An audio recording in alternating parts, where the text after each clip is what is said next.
The next time that I was on strike was 1978. That was the illegal strike, the one that, yes, we all remember. And that was the strike that I knew that if I was going to be fired for not returning to work, that I would be fired. Wasn't going back. Mm-hmm. So that was, of course, I wasn't the only one who felt that way, felt very strongly that way, and the leadership understood that. So they worked that out so that we all did go back. In 1981, we were out on strike again for 42 days. That one was in the summertime, in July and August. And it was, well, those of us on the picket line, weren't thinking that we were on strike for maternity leave.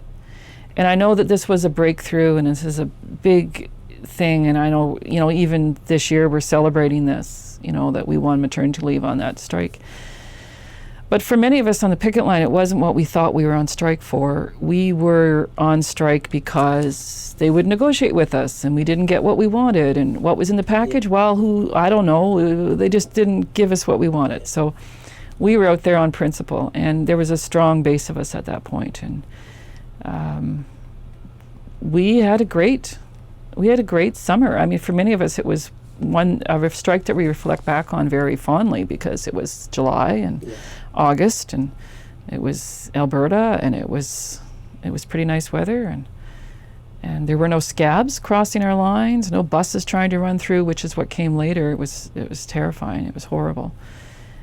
So it was basically, and then when we returned to the work floor, we found out that when the strike ended, we found out that we got maternity leave.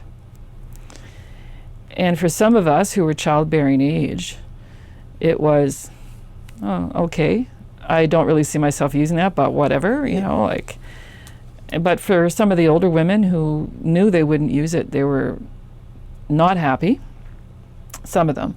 Others thought it would be good that we would have that because they had, like my mother-in-law was off a week for her last child. She worked on the midnight shift at the post office, and she was off for 1 week, and then she went back to work.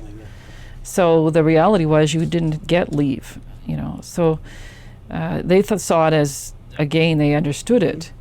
But some of the men that we worked with, and I have to say it was more of the older generation that we worked with, were furious with the notion that we would have been on strike to achieve maternity leave. And we took that heat on the work floor on a regular basis.